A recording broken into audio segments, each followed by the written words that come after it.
Every day, it is a wonder to me that the sky, the trees, and the birds are still as they have always been. If you are against war, then challenge everyone to resist it to the limits of his capacity, because I promise you, the world war after the next one will be fought with rocks.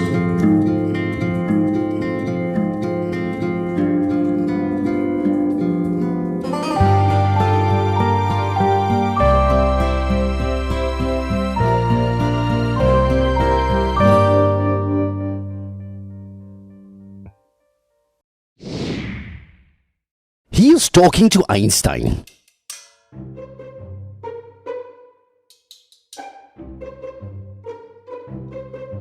I don't know if in heaven there is any alcohol available. German beer, maybe. If there is, I intend to celebrate it. There are things which I was taught in school when I was a child which took me more than 50 years to comprehend. Simple things like the magic of numbers, the tables. I found them all terrifying when I was a child. While teaching my own sons the things I hated as a child, I suddenly realized the fantastic patterns that there are in the numbers. On relativity. The relativity, in fact, this is about the relativity when he's asked about, can you explain relativity in one sentence? So he says, all right, for you, relativity in one sentence. According to Newton, if all matter disappeared from the universe, time and space would still be left. According to relativity, time and space would get thrown out with everything else. You did not understand? All right.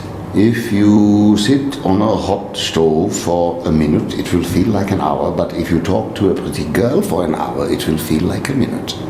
That is relativity in one sentence, in a language you understand. The genius on being a genius. I think any person who considers himself a genius is probably very foolish. I don't think it's up to you to decide whether you are a genius, and I don't think that is something which can be determined in the course of your life anyway. It is something which the assessment of which you should rather leave to posterity. I prefer to do that, and I'm confident about my place in posterity.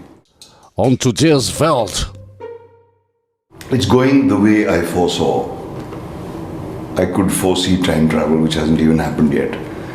So all these things which are happening, where you can carry your world around in your hip pocket, it had to happen. Things are getting more and more. The world is getting condensed. Differences are disappearing, which is a good thing. At the same time, hatreds are also getting aggravated.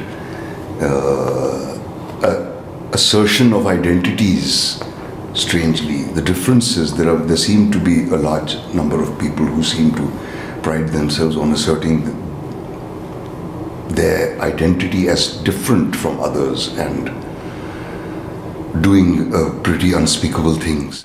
On the future. I'm pretty certain that in another 100 years or so, we may have completely destroyed everything that we consider beautiful and wonderful today, and may have developed a different concept of beauty.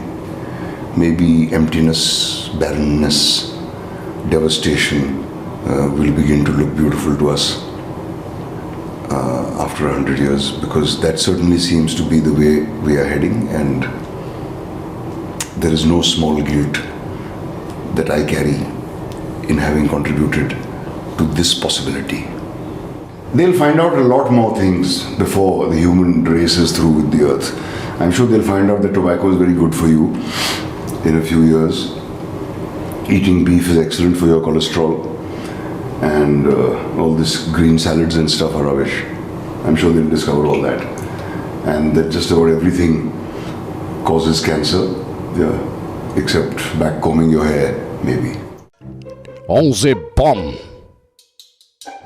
I think at the end of my life I was pretty devastated by the effects of my lifetime's work having been used mainly for destructive purposes. It's not a small weight to carry around.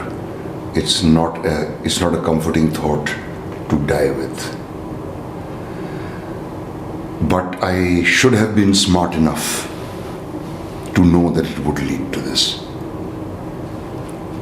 I suppose I considered myself another Leonardo da Vinci who could make plans for a submarine and destroy it blithely.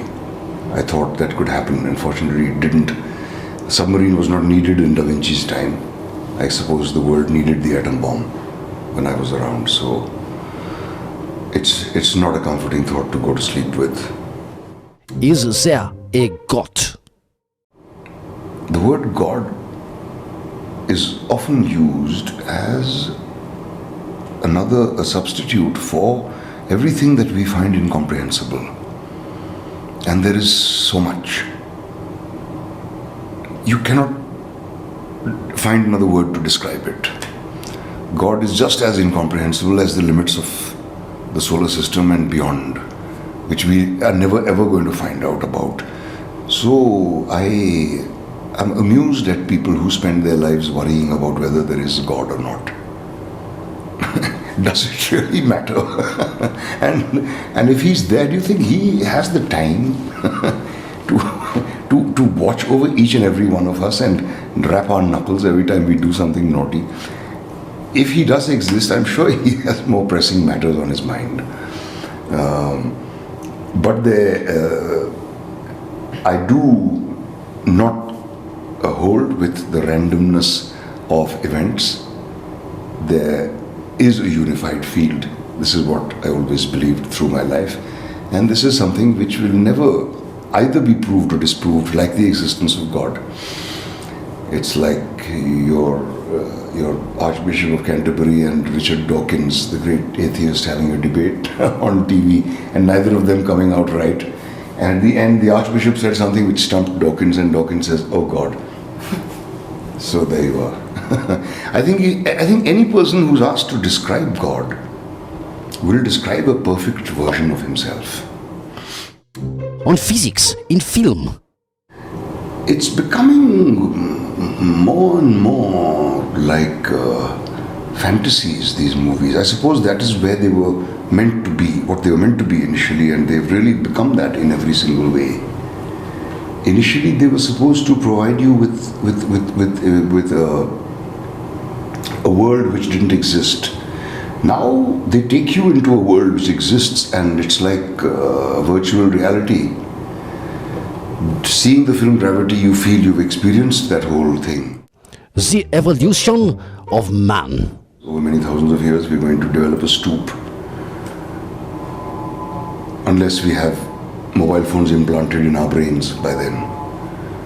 But this, reaching into the pocket and this has become the human posture. It's worrisome. People walking around talking to themselves is no longer considered unusual. People having a heated quarrel while standing on the middle of the street with an earphone.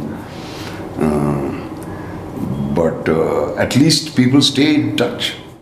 On human intelligence. Going to the moon was pretty pointless, actually. It's. I thought the car would be replaced by a more efficient, silent means of transport, but it's gotten worse. So that's a bad thing. But communication, the lines of mediums of communication have improved. It's great to be able to see anything you want to see at any time, gain any information you need to gain at any time. It's all at your fingertips. Who should play you in a biopic? There's this actor in India, I believe, who looks a lot like me. We might make a one on my meeting with Gandhi. Then he could play both of us. On being famous. All I had to do was stick my tongue out and wink at the camera and meet Charlie Chaplin, and everybody took a photograph of me, and then I suddenly became known as this eccentric, this lovable eccentric who walks around the street barefoot or something like that. All carefully cultivated. Careful carelessness. On romance. Anybody who can kiss a pretty girl while driving a car is obviously not paying enough attention to the kiss or to the driving. Okay. Fan on. Thank you.